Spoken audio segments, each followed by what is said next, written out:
Hindi kumbinsidong ilang senador sa mga bagong impormasyon na inihayag ni Mary Ann Maslog sa pagdinig sa Senado. Ang detalye sa ulat ni Daniel Manalastas. Bagamat matipid ang pahayag ni Senator J.V. Ejercito hinggil sa nangyaring executive session ng mga senador kasama si dating Mayor Alice Guo tungkol pa rin sa usapin ng pogo sa bansa, may mga pahapyaw siya. Hesitant siya minsan kasi nga siguro by naming names probably he will medyo takot din siya, tao lang. So there are some names that crop up. May mga bago, yun na lang.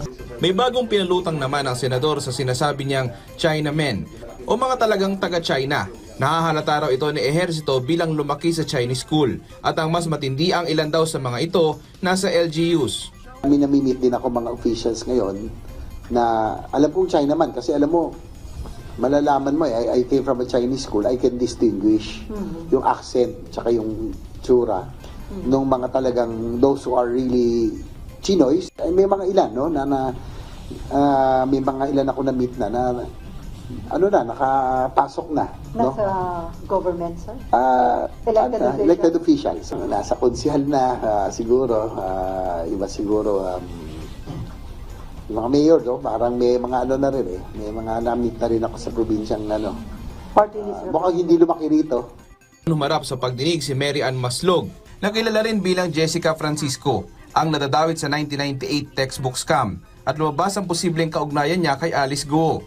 Few months or weeks prior to going to Indonesia, I was tapped to possibly talk to Alice. Ang katwiran ni Maslog, siya raw ang pinili dahil kaibigan niya si Sual Mayor Kalugay na inaakusahan naman ng ilang senador na karelasyon ni Guo. I talked to Mayor Kalugay if there is a way for him to contact Miss Alice. Bakit mo naisip na through Mayor Kalugay makokontak mo si Po Huaping? Ang pagkakaalam ko po that naging mag-on po sila. Pero ang mga senador duda sa testimonya ni Maslog. How come in the world na nahuli na si Alice Guo doon? Kaya kailangan ka pa dalhin ni Makapas doon sa Indonesia para kumbinsihin si Alice Guo? I don't see any logic.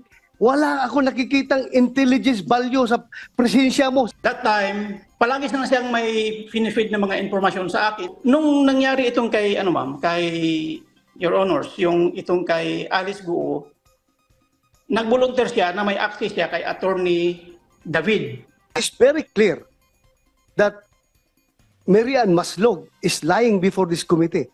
Si Senator Jinggoy Estrada may pinalutang naman na bagong impormasyon na posibleng ginawa ni Maslog.